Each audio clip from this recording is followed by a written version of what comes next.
I am walking County Offaly, County Offaly, and need for a great adventure because I'm going to be with you for every episode, but I will not be doing these walks alone. I'm going to be meeting guests who we all know and I have always wanted to meet. County Offaly is a county that offers variety to visitors. It has a long history and the remnants and remains can still be seen in the landscapes here. For walkers, there are all sorts of different walks to experience, from scenic walks to waterside trails to mountain treks.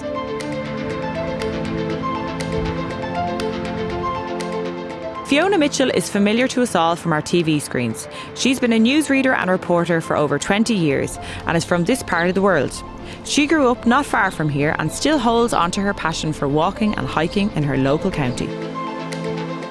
Fiona, hello! It's so lovely to meet you at long last. You, finally. Thank you very much. This is your neck of the woods now. It is, most certainly. Okay, yes. You're going to be my tour guide for the day. I'm going to do my best. Yeah. Show you the sights. Okay, well I hope you've lots to say because we've 11 kilometres to walk together now. Okay, so come on. We'll be tired by the end of the day. Let's get ready for it. The Giant's Grave is a looped walk that takes me through a variety of terrains through the Slieve Blooms mountains. Along the way, I'll come across recent and ancient history and encounter different walking terrains. Total distance, 11 kilometres. The first stretch of this route is a gentle uphill pull. Enough to push us a little, but not enough to stop us talking. Do you do much walking, Fiona? I do quite a bit of walking. I find it's just a terrific way to kind of decompress.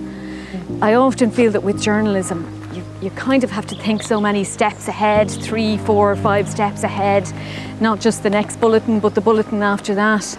And with walking, really, you're just thinking about one step at a time. And I think when you work as well in a business where you have deadlines so much, really getting out and walking, it just ends all those deadlines. I mean, the only deadline that is in place is sort of nature's deadline, whether it's weather or the dark. One of the things that's great about walking with people are the conversations that happen along the way. You can really get to know someone on a long walk. So how did losing your parents affect your relationship with home, Fiona? In a strange sort of way, I think it probably strengthened it. You would imagine that when you lose your parents like that, you've lost such a huge link to an area. But actually, when I come back now, I meet people who knew them, can tell me stories about them. Everything has a memory of them. Every place has a memory of them. And there's a kind of a muscle memory there that you don't really expect. Rather than loosen that bond, I think it's actually strengthened it. So that point of view, it's great to come home. And you always feel that that gives you a sense of home. Isn't that lovely? So what's this here, Fiona? This is a little ruin, or what used to be a place called Boardingstown. Not a town, as you can see, but a little village, and you can see just the remnants of the houses. As Gaeilge, we call these now a ballóg. So ballóg is like the furcha, the ruins of an old house. So if you have 2 walls or 3 walls left from an old house, that's a ballóg. But it's a very common sight around the countryside, isn't it? And we've no word for it in English. Amazing to think that the ballóg is still standing all this time later. Absolutely. Given the kind of weather conditions and everything that would have happened, there is still the footprint of what was here. Yeah, there's another great channel called Imbued ach. So, you know, the people go, but the mountains stay the same. So I think this is kind of fearing you on the Rátastin, you know. This is probably summing that up completely. Yeah, yes, it's a very lonely sight, isn't it? It is, but it probably would have been quite a lonely place to live as well, you think. I mean, it is quite a way up. Could you imagine now trying to bring up the messages up that road? I don't know. I don't think anybody would envy you that task. No. Once you get deeper into the hills of Offaly, there are interesting features to be found that hint at times gone by. The remnants of houses and communities that have lived here in the past provide subtle clues. We don't really appreciate how important trees were in, past communities. But they were actually written into Brehon law. There was 3 different classifications: the noble trees and the common trees, and then the kind of lesser important trees. And depending on which tree or what classification your tree fell into, if you damaged my tree, I'd be looking for compensation. You're in trouble. Oh, big time, yeah. So they were so important, like obviously to biodiversity, but also to, day-to-day life and how to function. So like the way that they're arranged here is a boundary, I know, maybe that kind of says something about a settlement. What do you think? Yeah, I'm not sure we've solved the mystery of why they're here. I think that might involve a return visit at some point. And this they is are investigative now. journalism now, I think. Now, right, we're at it, like you're rolling off on me. I have to start digging, literally, in that case, yeah.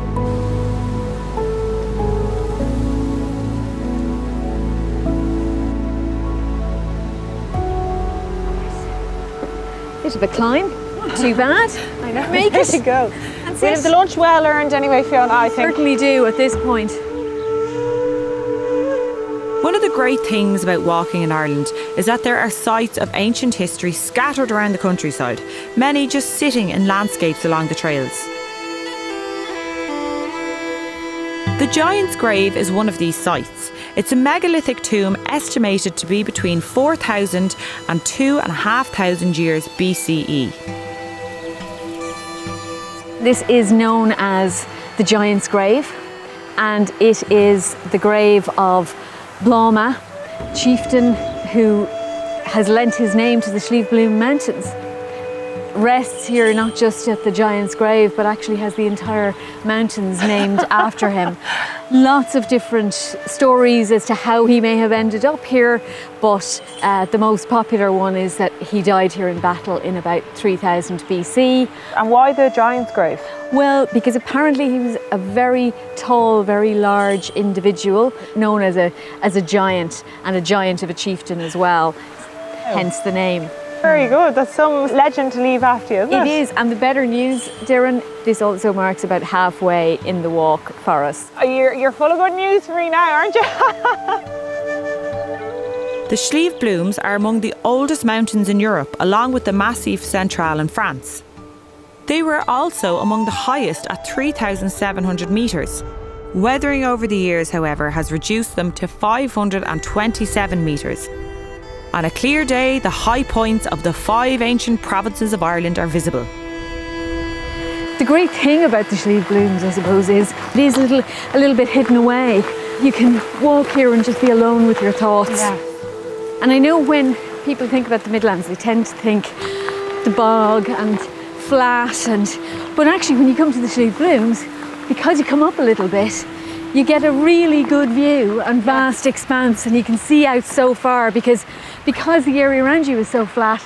That little bit of height really makes a difference. Goes a long way.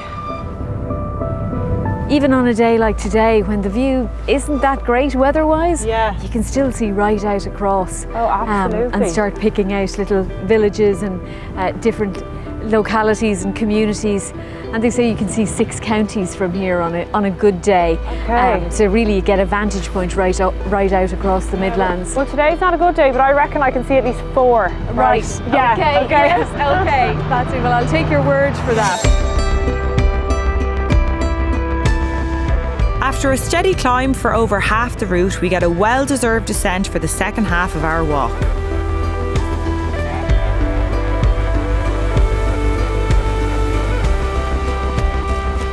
You had a bit of a health scare. Yes, well, sort of 20 years ago, and then again in 2020, I had a cancer diagnosis. So, I mean, luckily I'm through that now and out the other side. And but I think, particularly in 2000, the first time it happened, when I got sick first, I think that's when walking really became a great outlet, and just to be out and about, the days that you were well enough that you felt you could get out, get a bit of fresh air, you know, feel the sort of sense of nature around you. And I think that's probably kind of stuck with me all these years later, 20, 25 years later. I still see the benefit of it, and, you know, particularly out in somewhere like this, you really kind of get that sense of, you know, openness and space. I'm delighted to hear that you did get such fuisha from walking. It's very difficult, and you can't stay positive all the time, but you take the positives at wherever you can, I think, at those points, you know.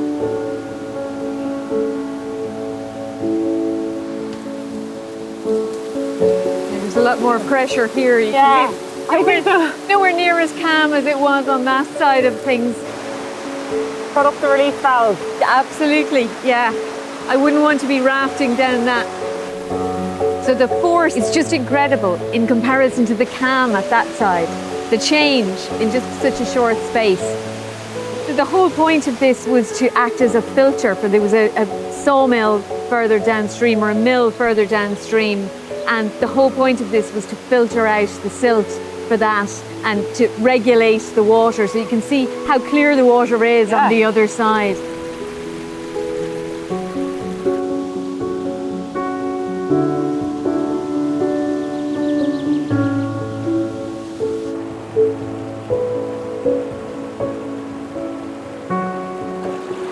Further back, when you look at it, you don't kind of think about how far we've come, but like you can't even see back through where we started on that really. Yeah, you're right. Yeah, but then we're heading this direction to finish it all off. There you go. Okay, well, I think we better continue on anyway.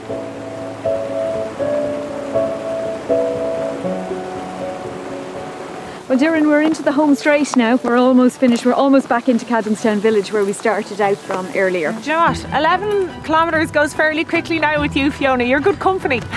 What was your highlight on the walk? I really like when you get further up and you can get to look out and you see so much right out across the Midlands. For me, that's kind of always one of the highlights of a walk like this. Okay, great. I have to say now, before there was Johnny Pilkington, there was Blama, the big warrior Taoiseach. I like learning about him. He was great. You've learned a lot. I have. You're a great teacher. We'll have to do it again now sometime. That's a deal.